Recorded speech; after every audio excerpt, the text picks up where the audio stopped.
So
good evening.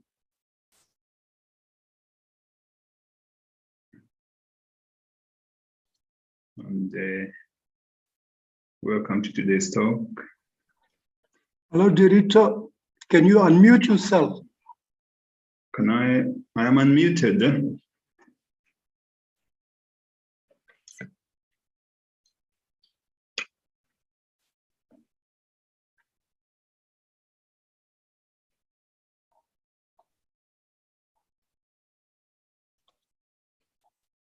Can you hear me? I'm not muted. Oh, we can't hear you. Actually, I can't hear you. Don't know. Yeah, but I'm not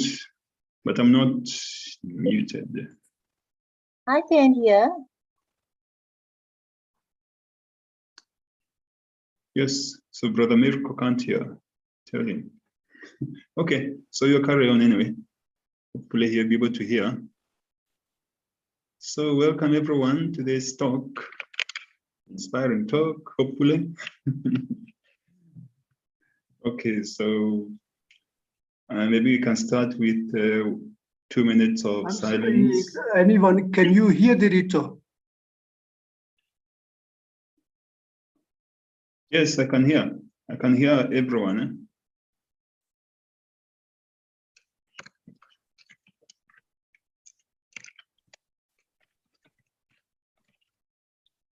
Okay, I think can hear you now. Yeah, yes, we can hear you. Okay, Okay. thank you. Okay, so 2 minutes of meditation, silence. So let's relax completely and release any tension on any part of my body.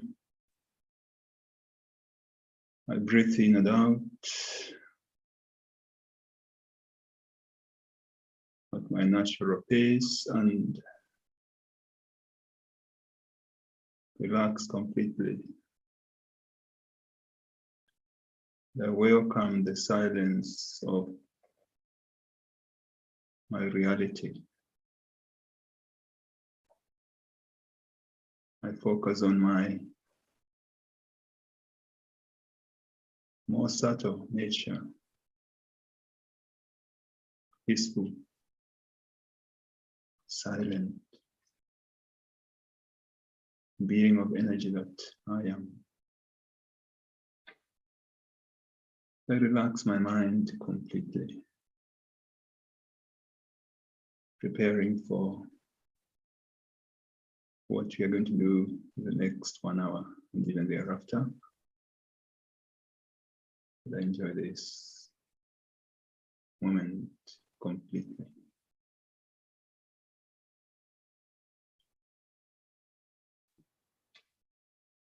Okay. So welcome to this talk on technologies of consciousness for a sustainable environment. So the way I have prepared this, so the way I thought about it and prepared is to have some PowerPoint presentation. And in between, there'll be opportunities to interact. And probably we can even do that anytime as I present the talk. And finally, we'll end up with a meditation. So I think I'll just share my presentation and we can start.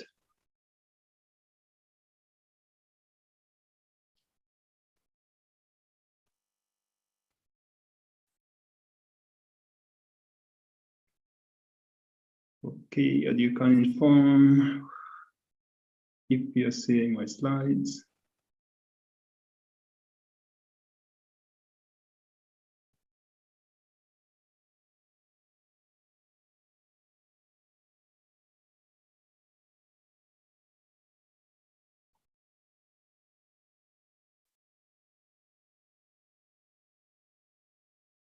Yes, is it visible? Yes, it's very clear. Okay, thank you. All right, so you're talking about technologies of consciousness for a sustainable environment.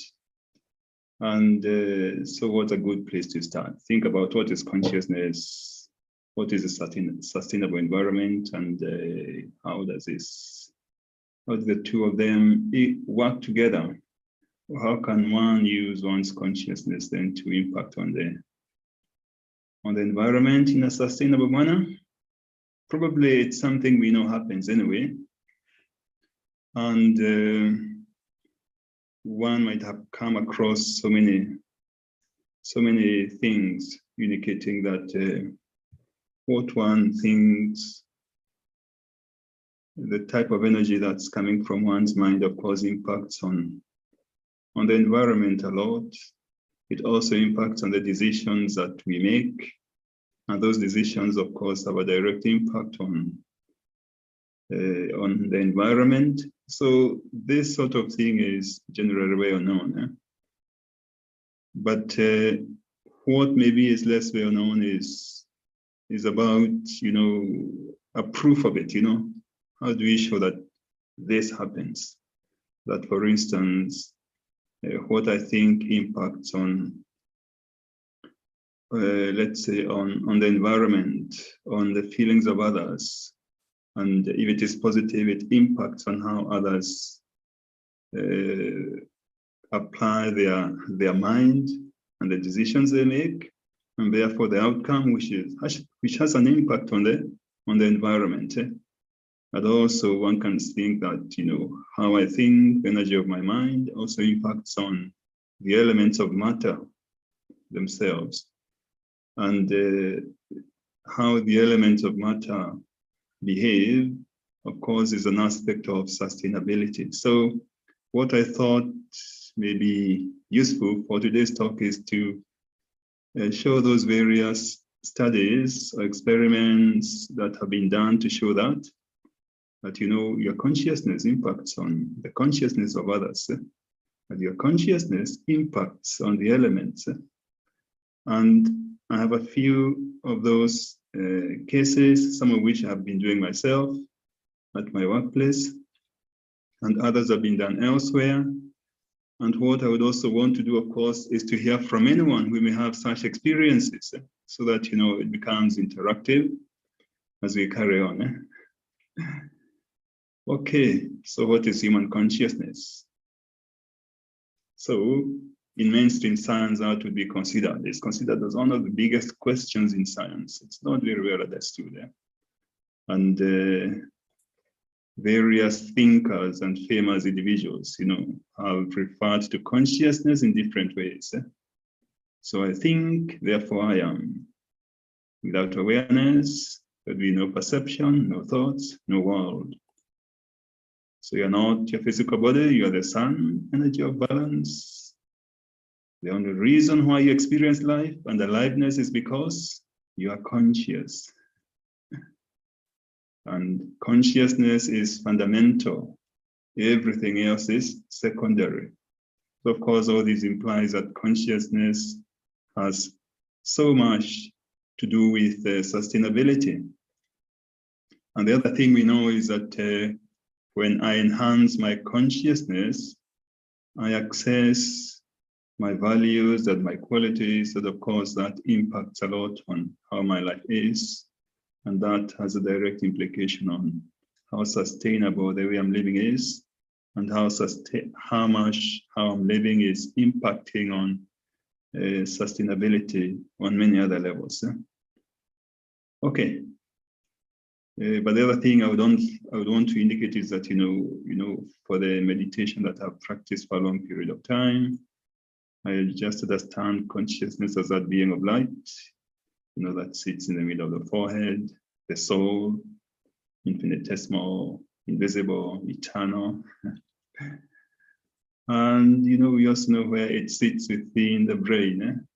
So yeah, and that energy, that being which is a being of light, a being of subtle, the energy of consciousness, peace or love and joy or bliss, that's who one is. Anyway, if we carry on, we can think about sustainability. Anyway, that's the other aspect of the talk. And what is a sustainable environment? Maybe it is what we have on the right.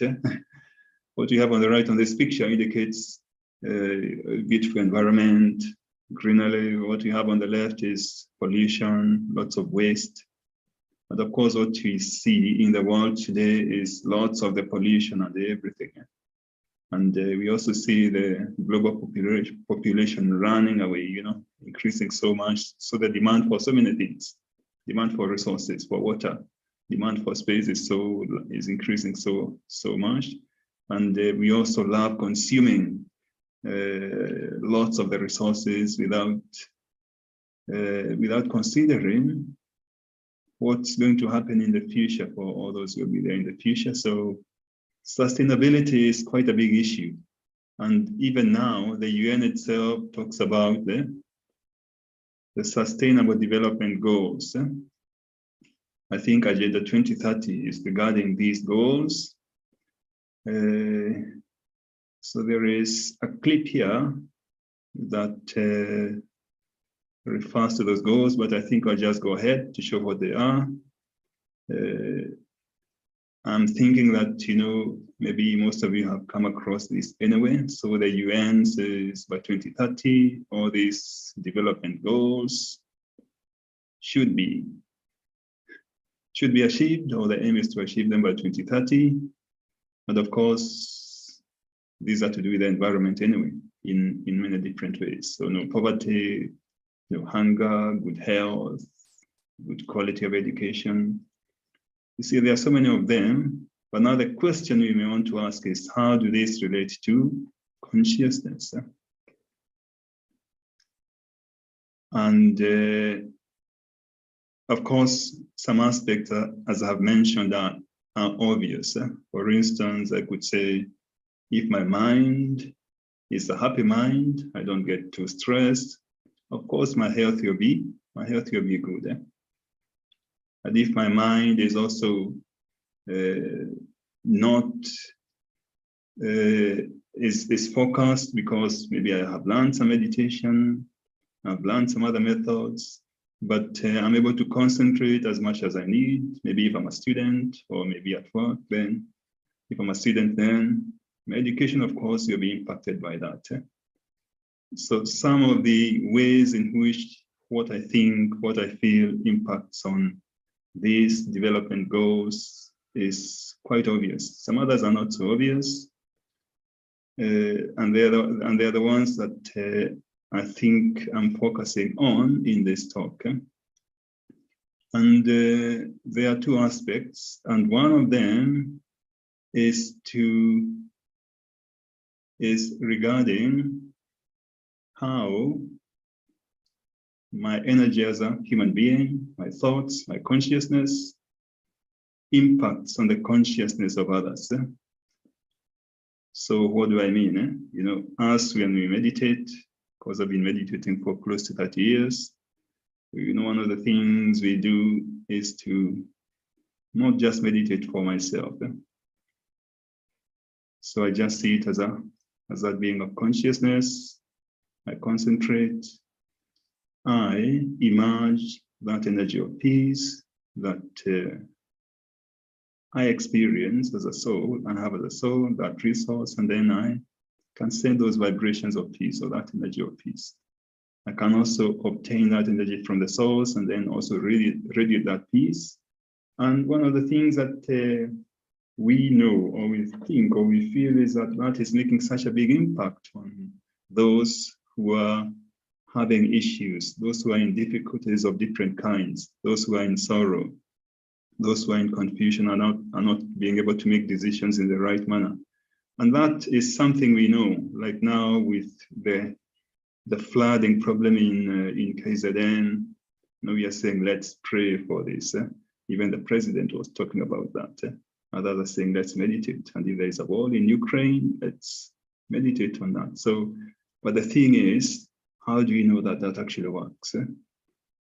So there is one experiment that I'm going to share where an experiment was set up to find out whether if we meditate, in this case that was transcendental meditation, TM, would that decrease crime? So this particular experiment was done in 1993 in this district. That is Washington, D.C., anyway, the capital city of the US, this place here. It was done by 4,000 meditators who practiced TM, transcendental meditation. And it happened over a period of 8 weeks. So that was in 1993. And so, you know, it was set up. The study was quite extensive in a sense. It involved some independent researchers from universities, apart from the meditators. And so what did they find out after carrying out the analysis? So this is a graph. I'm hoping it's not too difficult to follow this. So, but I'll describe it briefly. So on the vertical axis here, you can see these are the number of homicides, rapes, and assaults per week. So in that particular district, and this is time on the horizontal axis, so 1993. And we have these graphs indicating what were the levels of crime for this period. And there are 3 graphs here. One of them here, the dark one, is the actual crime rates. The dark one here, the dark line. And we have 2 others that are the predicted levels of crime that would have arisen if meditation was done, or when meditation was done. And the other one is if meditation had not been done. So you can see here, so if these meditators are not there, carrying out the meditation over this period of time, these would be the crime levels. But now since they were there, so statistically, the predicted crime levels are very close to the ones that actually occurred. So you can see the 2 lines are very close to each other. So then you can see this big region here, informing about what the impact of the meditation was over this period of time, which is 8 weeks.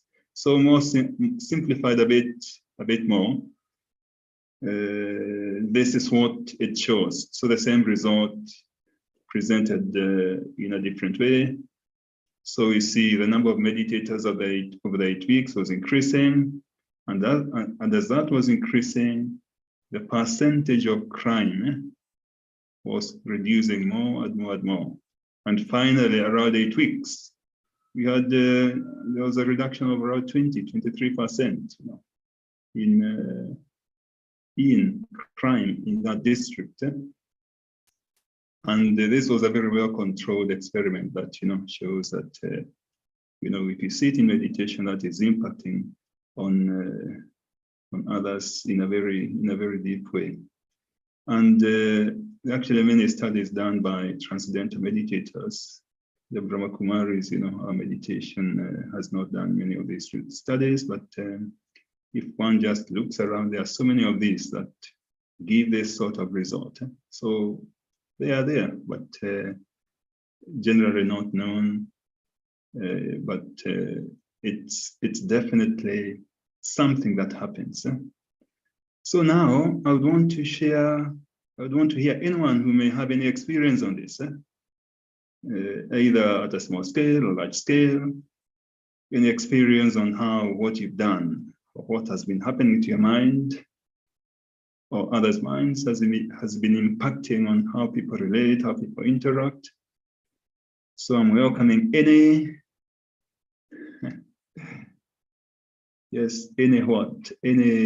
who wants to share this. So I think anyone who raises their hand, I think I'm able to see. So maybe you can just raise your hand. I'm not sure that I would see, but maybe you can just unmute and speak. Unless Brother Mirko is able to see who has raised their hand.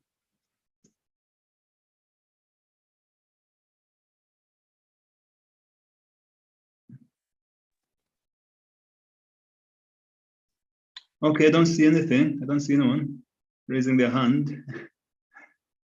Okay, brother Dorito. Yes.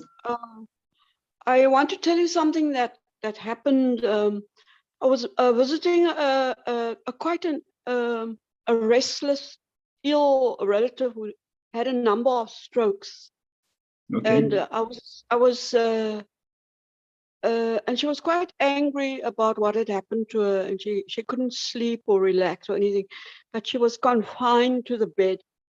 So on one occasion, I just sat quietly in her room on a chair, about say a meter and a half from her bed, and I just focused on Baba. And then she actually, I didn't look at her. I just focused on Baba. I looked straight ahead. I didn't look at her. I went into a meditative state. And after a few minutes, she woke up and she said to me, I don't know what you did, but I had such a beautiful experience. I was walking on the beach, and I saw all these new houses on the beach, and I saw all kinds of amazing fruits I've never seen before. She was actually dreaming, and she said to me, the people there at the houses asked me to bless their houses. And then I woke up and I feel so good. She said to me, I don't know what you did, but you did something. That's one occasion. And the other occasion, I was with her again. She was again restless and angry and all that, and I just sat there quietly. And she managed to fall asleep for a few minutes, maybe about 10 minutes. And then she woke up and said, I'm so happy because I dreamt of my childhood, how I was playing on the farm. And I want to thank you. You're doing something. I don't know what it is, but thank you. So I just wanted to share that with you, that I myself was amazed. Yeah. Thanks so much. Yeah, thank you. Thanks so much, Carol, for sharing that. Anyone else?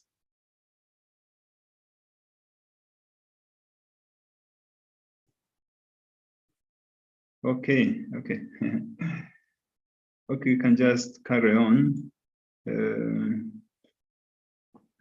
What I'm remembering one person who came to meditate at the center in Soweto, and he was just sharing his experience after a few months.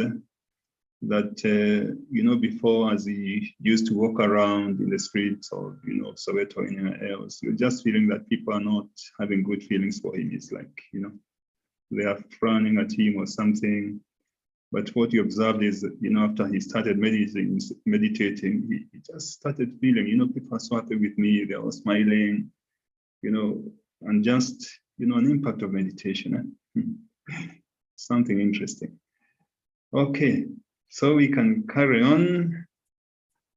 Yes, so we can just think about, when we just decide either I want to meditate, and we just need to understand, it makes such a big impact, although we may not, it's not something that we quantify, but definitely that impact is always there.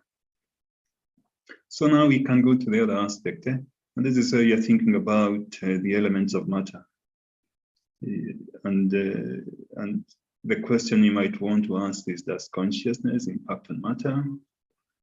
Of course, we know it does, or it's understood that what I think impacts on the health of my body. Because sometimes you go to the doctor, and the doctor will be telling you, you're coming to me all the time, so many times, that the real problem is not this and this. The real problem is that you have lots of stress. Reduce that and you'll be okay. And then there's this thing called the placebo effect, where you go to a doctor and you have so much faith in the doctor, and the doctor gives you this medicine to help you cure your illness, and you are so happy. So you get cured. But what the doctor gave you is just a sugar pill, but you didn't realize. But simply because you believe in the doctor, you feel better, that's a placebo effect. And even when the efficacy of real medicine is being tested, they usually have to take off the impact of the placebo, and what remains is the actual impact of the drug. So that is known, but what is less known is, does my thoughts, or do my thoughts impact on anything more than that, anything that is outside of my body, and how far does that, can that effect, occur? So I'll be sharing some experiments that I have carried out. So there are a few slides here that I'm just going through a bit fast, because sometimes there are those who feel that, my thoughts cannot impact on the elements at all. But then we find that when things happen to us, we say, let's pray, let's meditate, let's do our devotional practices. And this was a case, this was on the website of the Department of Water Affairs, I think, around 2016, 2015, and there was a large drought in South Africa. So of course the question arises, who is correct? So I've carried out some experiments to try and show, to try and find this out. So I carried this at University of Wits, where I work. And what did we do? So this is the roof of the Hillman building. That's where the School of Civil Engineering is. So we set up these 100 buckets, so 10 by 10, and we grew carrots on those. And the way we did it, or the plan, is as we see here below. Here treated means, the ones in orange means they were meditated on, and the ones in blue, like blue, are the controls that are not meditated on. So they're in the same space. So one cannot say there is more light on one, there is more wind on one, and all of that. They're in the same space.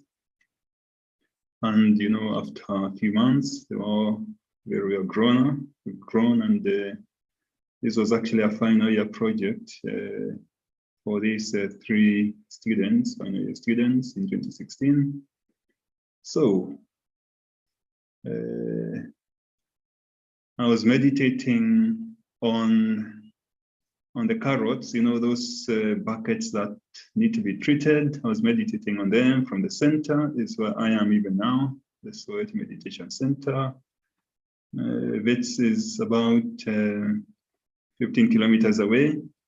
So every morning after my early morning meditation at 4:45, I was having another 30 minutes to meditate on those carrots and to meditate on the water that was being used to irrigate them.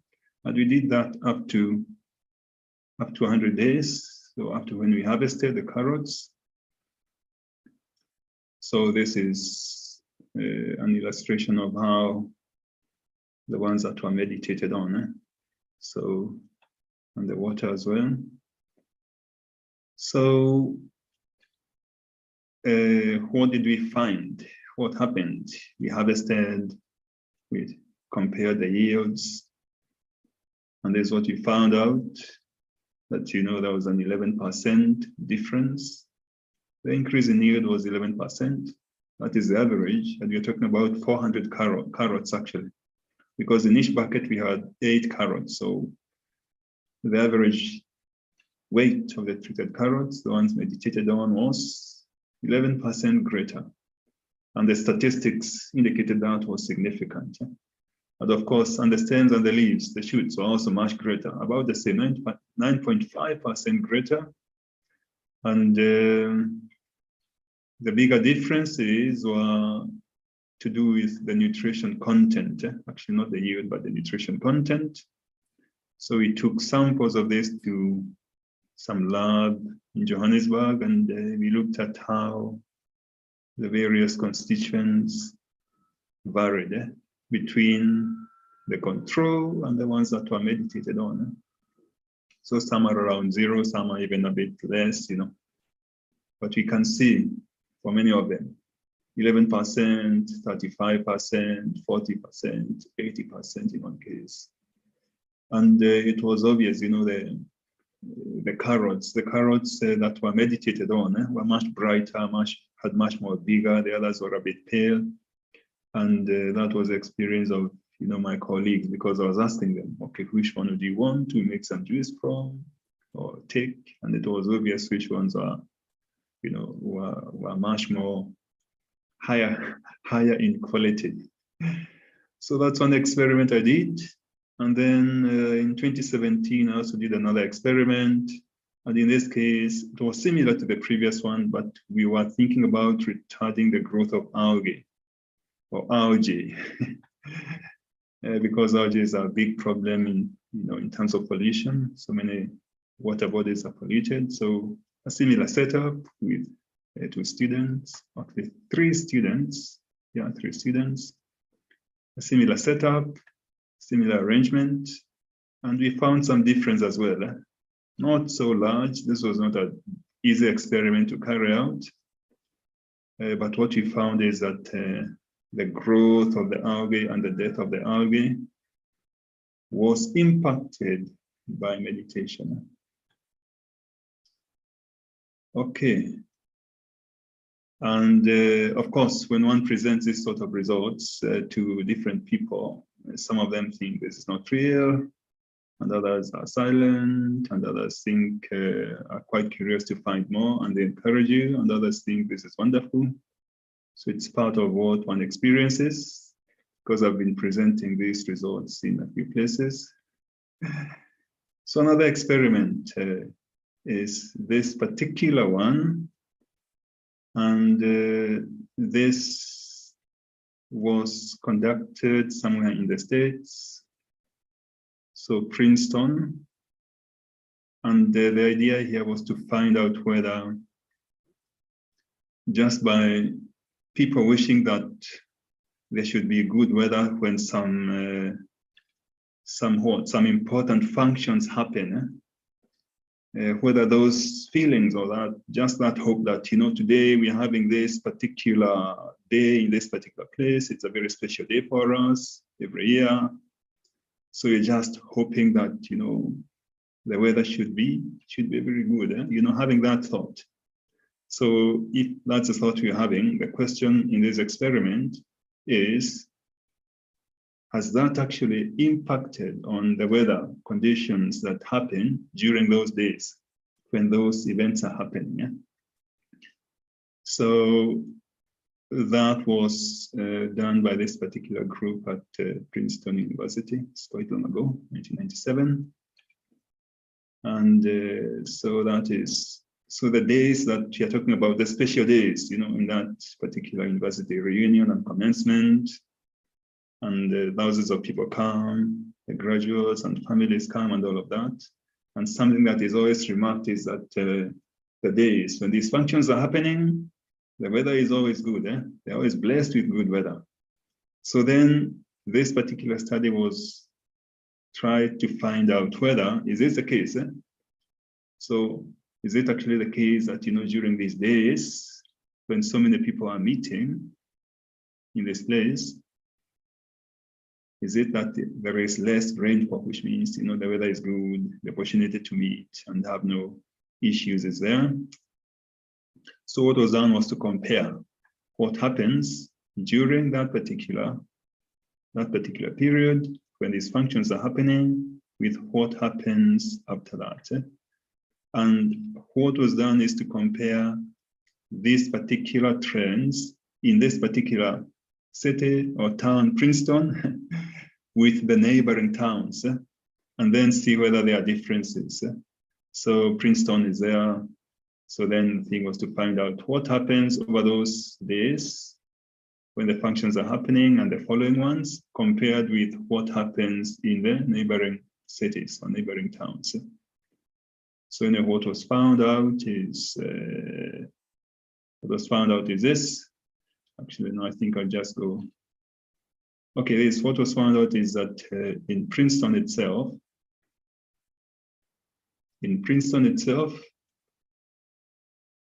the graph, this particular graph with the squares here is what happens, is like the result of the analysis came up to be that. And for the other towns, there are 6 other towns, the graph between the occurrence of rainfall, between how much rainfall occurs and how often it occurs was the upper one here. So what one, I'm just sharing this. I don't know how well you're going to follow this, but anyway, the main difference that was found between what happens when those functions are happening, the commencement and the reunion between Princeton and the other cities is this, is what is highlighted here. So on the days when the functions are happening, there's a big difference in the curves here. But on the other days, when nothing is happening in Princeton, there is no difference in the results, in the occurrence of rainfall, which means this particular experiment actually indicated, that during those particular days, over the years, so this data was collected over many years, during those particular days, actually you have less rainfall on the days that, these special functions occur. So there's something very interesting, which again indicates, that just what I think, whether I'm conscious of it, whether I'm not conscious of it, what I'm thinking is actually impacting on so many things, not just my health, not maybe just those around me and what they are feeling, but also the elements of nature, the elements of matter. But of course, then this has an impact on sustainability. And actually at the depth of our meditation, we understand that, because we understand that, okay, when I'm meditating, I'm actually also helping to bring the elements of matter back to balance, because at this point, they are so much out of balance. All the pollution and all you can even see the energy of negative thought that has accumulated over the years, over the centuries, maybe over even the millennia, that has impacted on the elements of matter. And that is even why things are out of balance, whether it is earthquakes, whether it is, floods and everything else. There is that particular understanding that we have, but of course the thing is, how do you prove it? You just believe it? Is there proof? But you see, these sorts of results imply that, that understanding is actually a valid understanding, that everything starts with my consciousness, impacts on everything that I experience, and everything we experience, as communities and as a world. And it is not just, the increase in carbon dioxide, because now when you think about climate change and how can we reduce it, you're simply thinking, oh, we are causing so much pollution. Carbon dioxide has increased so much. The chemistry of the atmosphere has changed. And we just focus on that. But what these sorts of studies indicate is that, what's happening in your mind, what you are thinking, what you are feeling, actually has a very big impact also on what happens to the environment. Not just the climate, but many other aspects. Okay. Anyway, I think that is more or less the end of my talk. I would also welcome anyone who wants to share anything regarding this.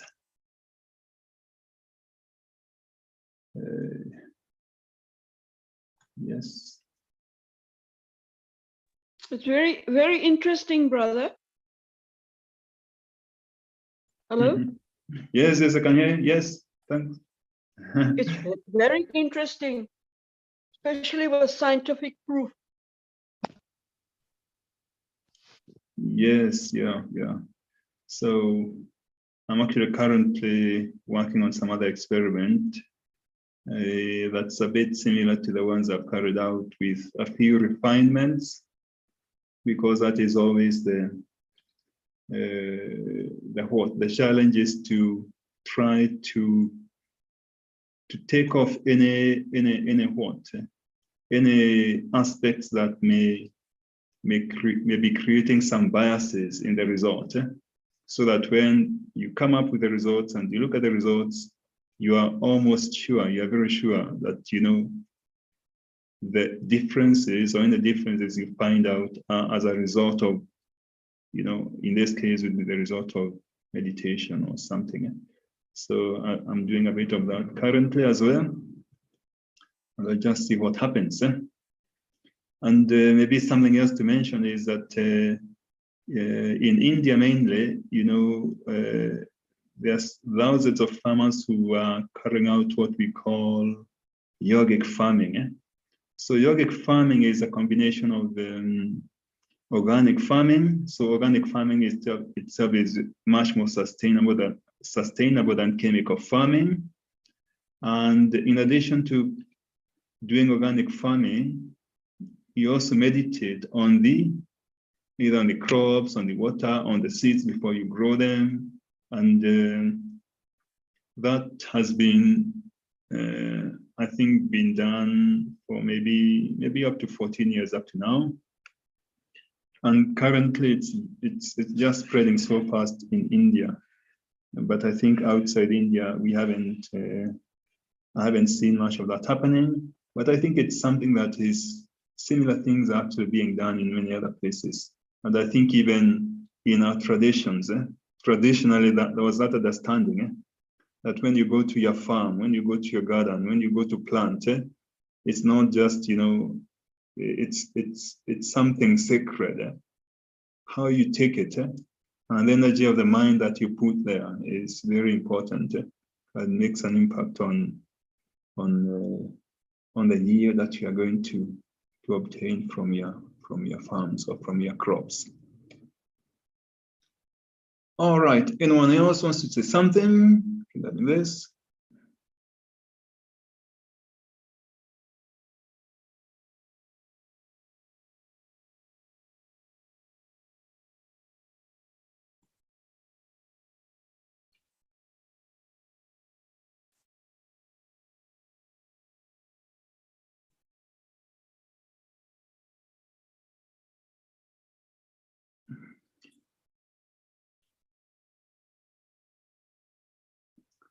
Okay, I can't. Yes. All right. So of course, these are experiments, but the question. Yes. Thank you. I remember growing up and my granny especially the old people. They had so much wisdom, and going on a picnic, they said, believe tomorrow will be a warm day. And the next day will always a warm day. Mhm. And the old generation, the previous generation had so much wisdom and belief. And my little garden that I have, there was nothing when I came here. And it's water and love.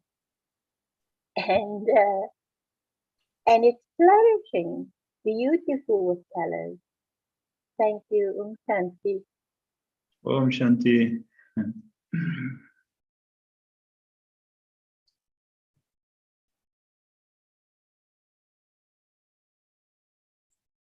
Yes, all of that is very interesting. And the thing is, of course, there are many other factors impacting on what? On sustainability. And but of course, what I'm also thinking is that since life has become very stressful for so many millions and probably billions of people, then what we might be seeing happening is partly because of that, as I said. So not just the physical aspects, but what's happening in the minds of everyone is impacting on the environment and on the state of the elements of matter, and not just on the minds, state of minds of people. And there's the understanding that we're in a transition. So the ones who are able to make use of this, I'm calling it technology, but it's basically you may say, to meditate, to contemplate, to hold your awareness, the awareness of yourself as a being of consciousness, and connecting with the source, connecting with Baba, connecting with God. The ones who are aware of this and are able to practice this, in a sense, are the ones who are leading the world out of all the chaos. Although what might be seen to be happening is the opposite. But I think sometimes it needs to be understood as what happens when one takes homeopathic medicine. So generally when homeopathic medicine works by temporarily or for a short period worsening your condition. So you get this medicine and for a few days or for a few hours, your condition will be a bit worse, but that's part of the healing process. So in the same way, the ones who are doing deep meditation, I think it's a global movement, more or less. The ones who are doing this are raising the consciousness of the globe. And I think this is such a powerful thing. It's not easy to quantify, but a few experiments are there, but it's something that those who are doing understand. And I think what's important is just to then hold on to that, and not think, is this working or not? When I meditate, does it make others peaceful? When I meditate, does it make an impact on the elements of matter? I think it does. And I think it's the most powerful thing that one can actually contribute, at this time, especially because one is drawing God's power, which is the external power, which is unlimited, and anything else within the world has simply been impacted so much by disorder. The law that says as you move along, things become more disorderly. Entropy increases. We may try to do one thing, the other thing, but finally, if you don't have that source, the pure source, the pure energy of the creator, more or less, if that energy is not impacted or injected onto the globe, onto the state of affairs, then of course you're going to get to a worse state. And now that the change is happening, that we have this direct access to God's power, then I think it is our job to carry this on. I think that's how we want to maybe to conclude our talk. And also maybe inform about this particular site of the Brahma Kumaris. I don't know whether everyone is aware of this. So we have an environment initiative, and there is that website, and there's lots of material, lots of meditations, lots of talks, videos, and also other information that also informs about the practical everyday activities that one can carry out, so that practically I'm also living more sustainably. Whether it is reuse, whether it is just, doing what? Reducing on the things that are not necessary and that are likely to have a bigger impact or footprint on the environment in different ways. So I think this particular website informs about how one can help. Maybe it seems small because you're just individuals and the problem seems so large, but I think it's very important for one to do what one can do individually, because we say when I change, the world changes. If I don't change, then how can the world change? How can I lead by example? So I think there's a space where one can go and find out what is there. Okay.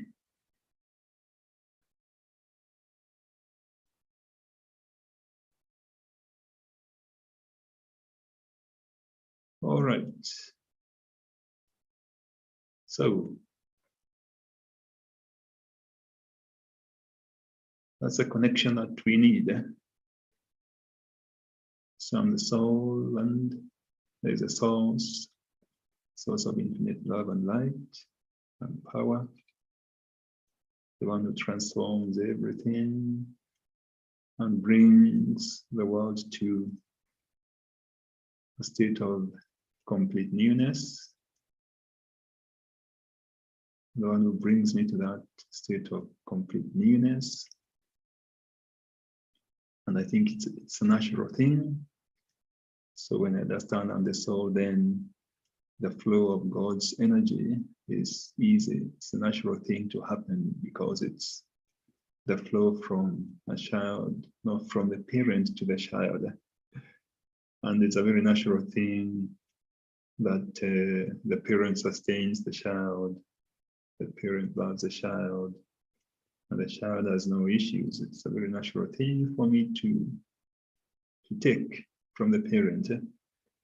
So actually meditation, seen as that, is like just something natural, something easy.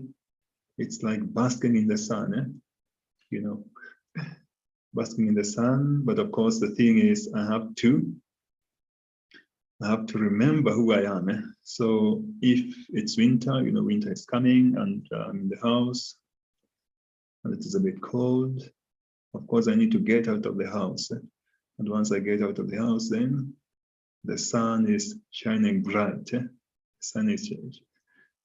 I can receive, the warmth of the sun. But if I'm in the house, then that cannot be coming. So in the same way, I need to remind myself, I'm not this body of the elements of matter. I'm that being of light. I'm that soul. I'm that entity, the eternal being.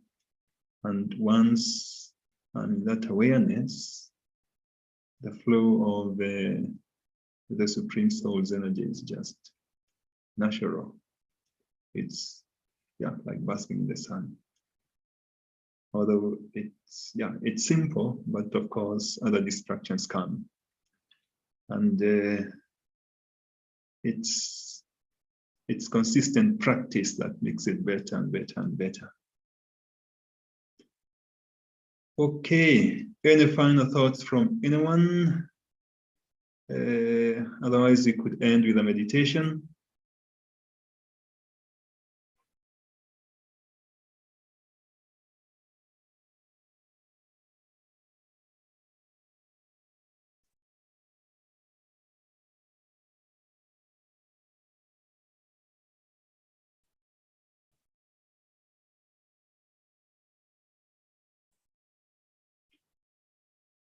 Okay. All right, so we'll end with a meditation. So let's sit in silence.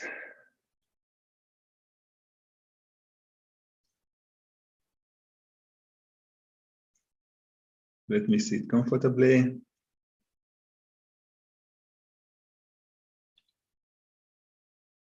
Feel every part of my body.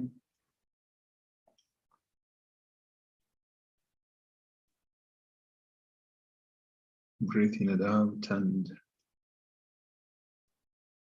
center myself.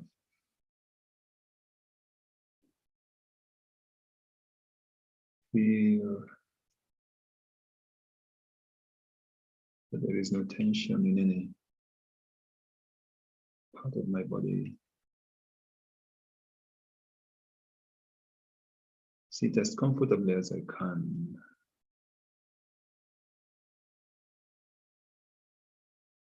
Remind myself about who I am.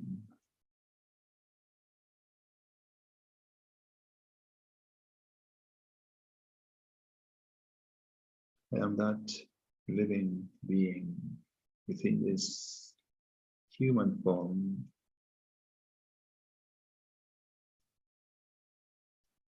That being was awareness,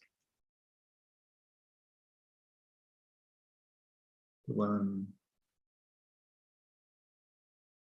who gives life to this body.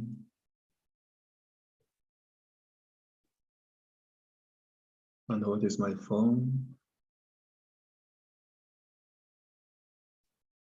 A tiny source of pure energy.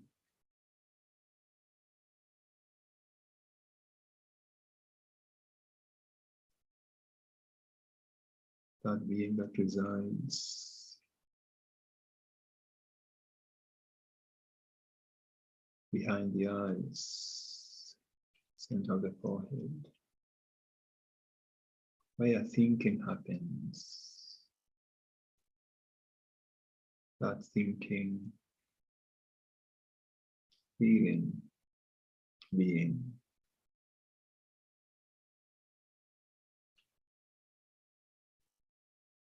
Just focus my attention on this being that I am.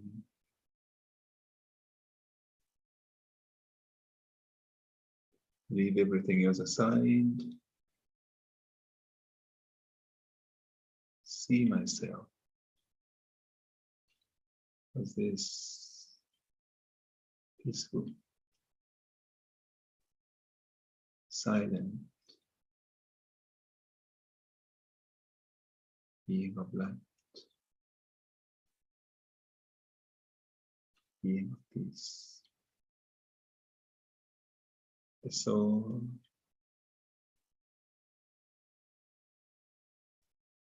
the most subtle entity, indivisible, the one that can't be divided by anything, can't be burned by fire,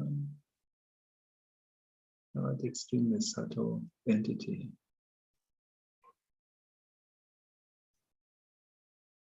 I'm just light, I'm just silent. but around me, just the light of my being.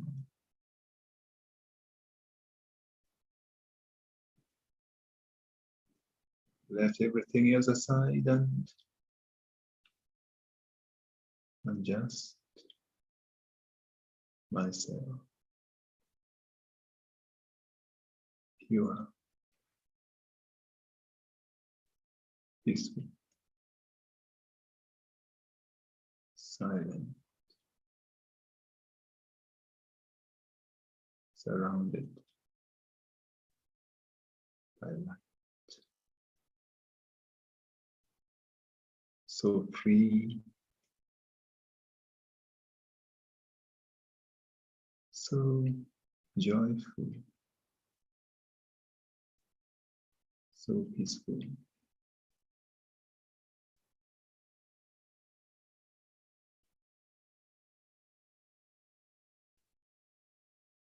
And being here is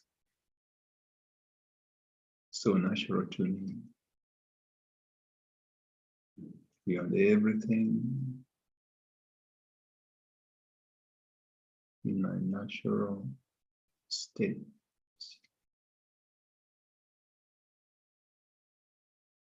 My pure, blissful, peaceful state.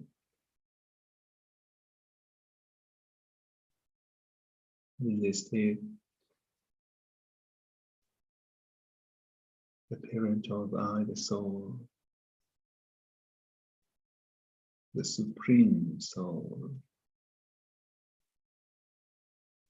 is so close to me.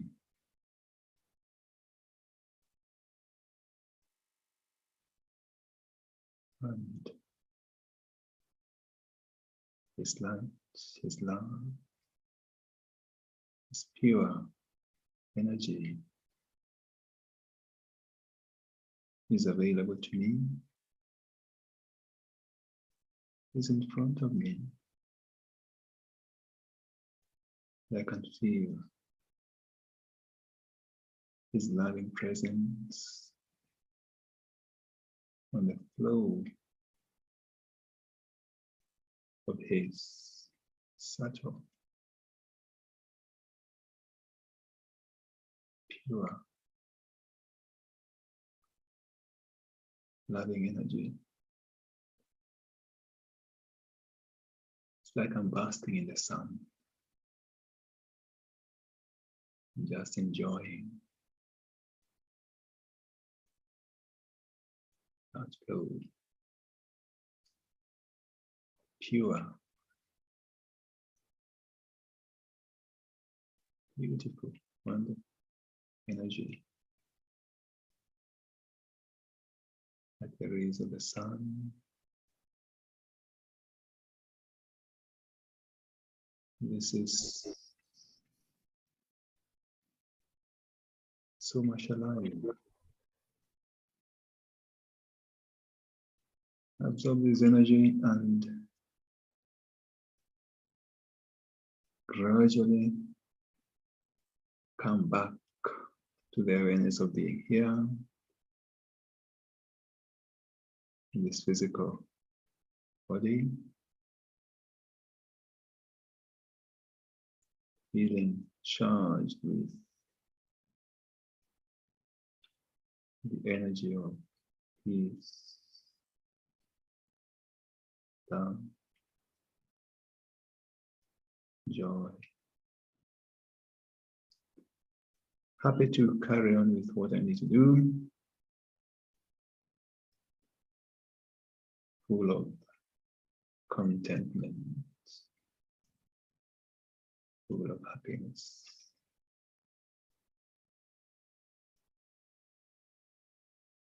Let's spread this energy to all those around me and to the whole world. Om Shanti.